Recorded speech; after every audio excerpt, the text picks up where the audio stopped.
everyone and welcome back to the Great Book of Grudges. My name is Nathan and we're here with our fifth and final Total War Warhammer 3 video for today. 2 new factions and 2 new rosters have been shown off, but I want to also turn my attentions to a mechanic which has also been receiving a extensive rework for Warhammer 3, that of diplomacy. As we're all aware, diplomacy in Warhammer 1 and Warhammer 2 have just been downright awful, and there's really no sense to actually use it. However, now Warhammer 3 promises to change that quite dramatically, with loads of extra new mechanics, some new currencies, and just a general quality of life improvement. So let's not waste any more time and jump right in, as we're going to have to look at 2 factions or so. So at the very beginning everything will look like it's the same, but when you start getting into the proper diplomacy screens when you're engaging with a specific faction, you'll notice some differences. Taking inspiration from a Total War Saga Troy, you can now see values, so this makes it easier to see if you're going to get a non-aggression pact or a confederation. It very much depends what you're looking for, but this is much easier to go through. Now, there's a lot of different things like trade settlements that we'll get into now too, but you can already see that this is a massive improvement. Not only that, but you also have a dedicated value breakdown, which does help for diplomacy a lot. So here, for example, trying to get a non-aggression pact, you can see that it's got a certain value, and then it's broken down by baseline calculations, which really there's not a lot of information on that. Relative faction strength, diplomatic prospects, so if there's any worth to this or not, and obviously distance, because if they are further away from you, there's really not a point to get into an alliance. Sometimes it is kind of useful, but it very much depends, and obviously this is for the AI to judge itself. Long-standing Warhammer 1 and Warhammer 2 players will know that this is already a radical change, as this removes all the guesswork that was into the basic I want a non-aggression pact, I want a trade agreement, as that was a main reason why diplomacy was just not used, and it became more of a nuisance than anything, as you kept having factions pop up with an agreement, or if you wanted an agreement but you didn't know exactly what you needed to do to kinda just make it work. This is just a simple turn later, the distance is shorter, and you can see that it's already much better, which you can then use for a multitude of things,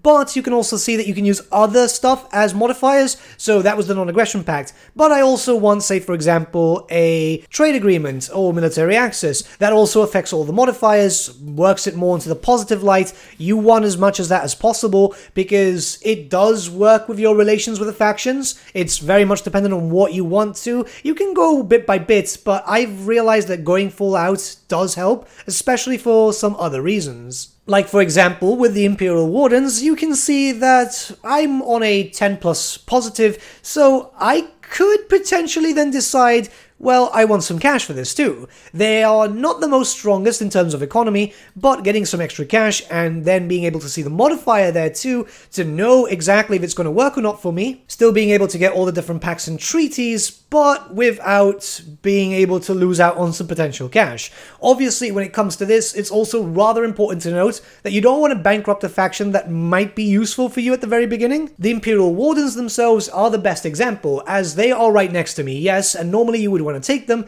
but we're dealing with Chaos factions, we're dealing with some Cathayan traitors and so on. Bankrupting them will not be helpful, especially as we're going to be dealing with a lot of enemies. Remember that Miao Ying's campaign is rather aggressive, so yeah, try and focus on a different faction which might have more money, and you know, you could do with them dying out very early. Outpost is something completely new, and we're going to talk about that a little later in the video. Right now we're going to talk about your main alliance tab here. So after you've done all your different types of diplomacy and so on, you can see that you have a completely new tab with said faction. This will showcase the outpost itself if you choose to build one, your ally missions if they send you missions to fight other factions and so on, alliance points, which is a new currency, setting target, and even request army. So there's a lot of different things here, and this is to add further complexity to diplomacy, which, as we can all admit, was very barren in the last 2 games of the series. So you've already got a little bit more to play with.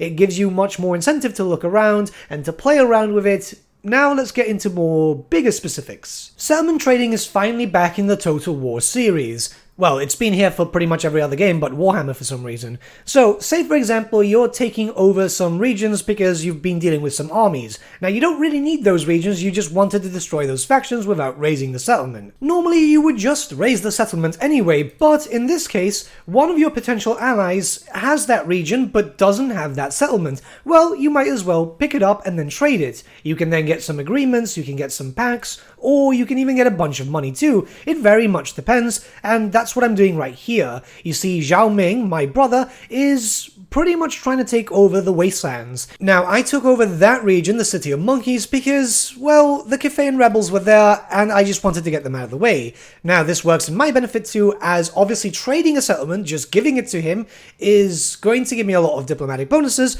but I could also just decide I need some cash, and as you can see from these modifiers, I'm getting a lot of money. In fact, I'll be able to get 5,000, and there's a better benefit here, as I know Zhao Ming's faction isn't really dealing with too many enemies, just Clan Eshin at this point, which I will be taking out personally, which means that he's not going to be in trouble, and he can recuperate his cash without too much of a problem. The modifiers themselves are great. Unfortunately, I can't really get anything else, barring, you know, the trade agreement and a bunch of money, but it works well. If it's the case that now other factions see Zhao Ming as too weak, they might declare war on him, and if he gets beaten down a little bit, I can confederate, meaning that I can have both Kefeyan legendary lords in my playthrough. Strategic diplomacy is important, even if you're just planning to screw over the other faction. Plus, if by this point you have any resources that you can trade, you can get extra income, and there's quite a lot more to show.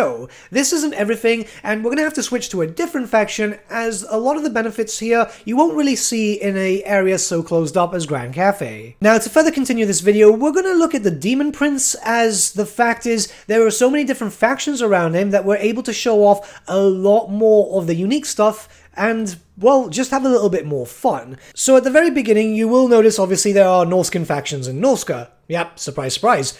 And normally you'll want to kill them. You'll want to just get rid of them so you can take over the territories, but for the purpose of this video, I want to show off all the new diplomacy stuff. So the Greyling tribe themselves, we're going to become quite friendly with them, we're going to ally up with them, we're going to get a military alliance, we're just going to show off all the different new mechanics that are available if you work with, say for example, another faction that isn't of your race. It still works with all the current ones, but you get more benefit from this. As you start getting with better diplomatic relations with a faction, you can build up an outpost on some of their allied settlements. As you can see here, we can build up an outpost in the Greyling Moot, and that will provide us with some recruitable units. But let's not get too ahead of ourselves, because we do have the allegiance points. This is a totally new currency which is only available when you start, you know, working diplomatically with a defensive alliance, military alliance, and so on. You'll be able to get this over time, but you're able to expand upon this by, say for example, doing missions and so on, which we'll get to in a minute. While they might not seem very valuable at the beginning, if you're focusing on a lot of alliances, or if you want to just try out all the new stuff, you want allegiance points, so you're going to want to try and get this up as soon as possible, only for a few specific things. So let's build up an outpost first, as they don't cost any allegiance points. They are kind of expensive though. 3,000 is a decent amount of cash, and obviously it's 3 turns to build up, but this means that we'll have an outpost in our allies' territory, which will then allow us to recruit some units. As you can see here, it's free basic Norscan stuff, and you can ally with other factions. Keep in mind, if your faction actually allows you to work with diplomacy with, say, for example, the Empire and so on, you can't with the Demon Prince, but I'm showing it off because the Norska thing is quite unique. Well, every faction has some unique units, but as you can see here, Marauder Horsemen, which means that you can get some basic fast cav, skirmishing units, you can get some Marauder Berserkers, and obviously some Marauder Footmen too. It's more so for the Marauder Horsemen, as now you get access to a skirmishing cavalry unit, which is very fast, and also a ranged unit. Obviously, if you ally up with different factions, you'll get access to different types of units, but you can see why this could be valuable for certain Chaos factions, as, you know, with the demons you don't generally have skirmishing range. Now, obviously, as you can see on screen, it's not just benefits to you, but benefits to them too. Increased casualty replenishment obviously does very much help, and it provides some of your units as a garrison to your ally. As you can see here, at level 1, they get a unit of Nurglings, they get a unit of Blue Horrors of Tzeentch, a unit of Marauders of Slaanesh, and a unit of Chaos Warriors of Khorne. As we know that Norscan garrisons aren't generally too good, a little bit of demonic help does, well, help. Especially if, you know, Skarbrand decides, I want to get rid of this faction, you can't really give them some help, but you're already doing so from the very beginning. In some cases, your allies will also build up an outpost in your territories, which will also provide you with some benefits.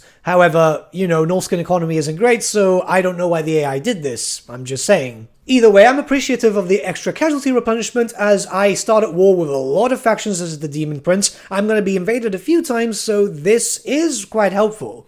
Okay, I do need to stress this out, that this is still a thing, and what you can see here is that there's the faction that we've just allied to, they've just declared war on another faction. Sometimes you don't want this. Thankfully, this works out really well because it's a faction that I was going to go for anyway, but this can still be an issue.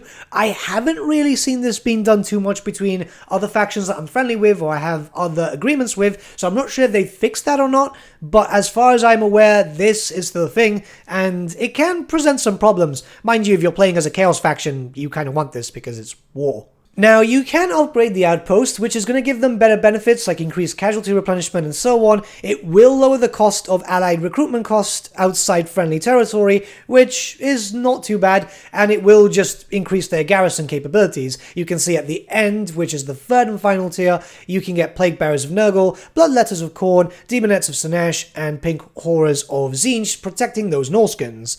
Yeah, it might not sound like the best thing, but keep in mind that this could kind of help if you're doing like a co-op or so on, and you might need to give your friend a little bit of a boost. I've not seen too much of a reason to upgrade the building unless you want the allied recruitment cost reduction, but that's pretty much it. Recruiting allied units is pretty easy as it opens up a new button for your armies known as allied recruitment. You can see here that they won't cost gold up front, they will have an upkeep, but they will cost alliance points, and you need to be able to get these through various different means. Now, this is because your outpost is level 1, you can start getting better prices and so on. It also kind of depends from what I've seen through your allies' states and your general relations with them, as it does get a little bit more expensive when it comes to other units at some point too. So as you can see here, this is Outpost level 2, they've got better benefits, but stuff is more expensive in terms of allegiance points for us, so I have asked for clarification on modifiers and so on, and if anything does change, I will put it in a pinned comment here. Though mind you, early on they're cheaper, and that's probably better.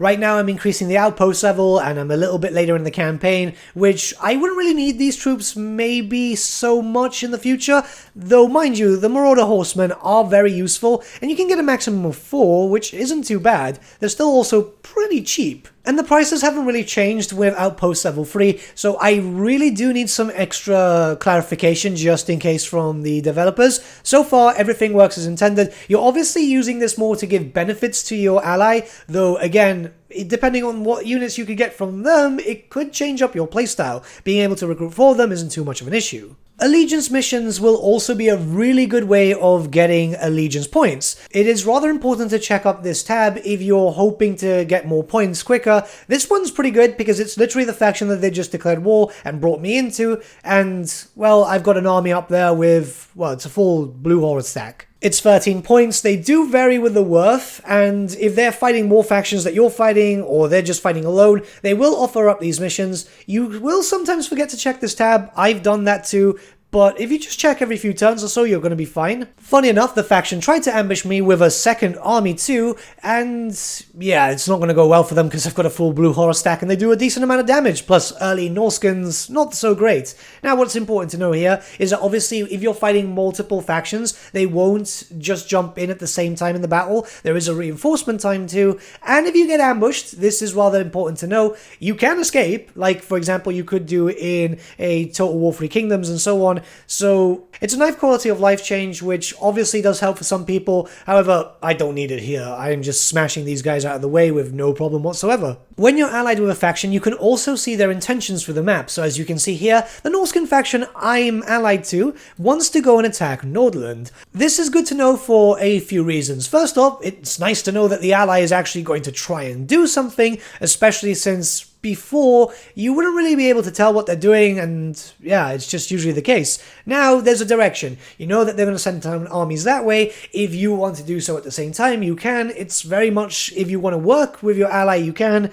But in most cases, especially since it's a Norscan faction, this is a throwaway, so let them die. But this provides more strategic input here, as now you're able to see with multiple factions what's going to happen. It's rather important, mainly because there's more direction, especially for alliances. There's a lot more direction. You can also decide to change the direction with war coordination and so on with set targets, but it's pretty much the same. Let them do their own thing in most cases unless you really need the backup. They will move around, but keep in mind that this is still Total War AI, so they will get a little bit distracted in some cases, especially if they're fighting with a lot of factions. Now, they've only got 2 factions at war with, so you can send them to either, say, for example, Nordland or with the Wood Elves over there. It's all up to you. I'm letting them do their own thing because, well, if they can go and keep them busy, that leaves it open for me to invade Kislev. Okay, so we're back here with Grand Cafe as we're going to start talking about confederations now. Now, before that, the request army function I've not used. It gives you access to your allies' army for a few turns and so on, but I've just really not seen too much of a point of that. I'm just being very honest with you.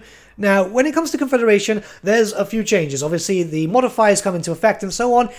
But, as you can see, you can't give them money. Yep, the old cheese system is gone, so you can't really pay them to confederate with you, as that made no sense. It's going to change up a lot of people's campaigns and so on, because obviously a lot of people relied on that when trying to get to other legendary lords. So in most cases now, you're going to have to work with the old-fashioned way, which is, you know, beat down the faction, or hope other factions beat them down in order to be able to confederate.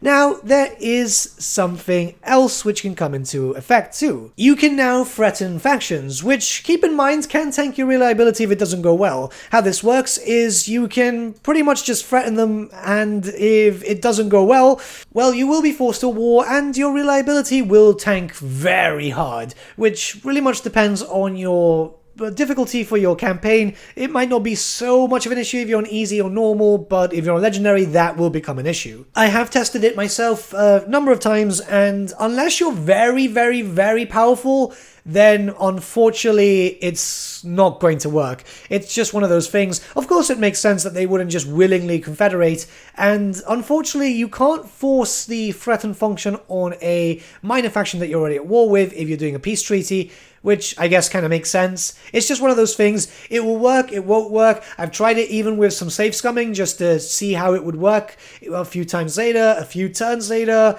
and a lot of the times, as far as I've seen, it will result in war. However, if the faction is at war with many others and is taking a bit of a beatdown, that would work too. It's very much if you want to risk it or not, and it's kind of situational, I guess. But I believe that this is pretty much everything when it comes to the diplomacy rework. What do you guys think? Obviously there's some big changes here. Let me know your thoughts in the comments below and let's start a bit of a discussion. But with that, my friends, we've come to the end of our video. Thank you so much for watching. If you did enjoy the video, might I suggest giving the video a like or even subscribing to the channel, as it really does help us out.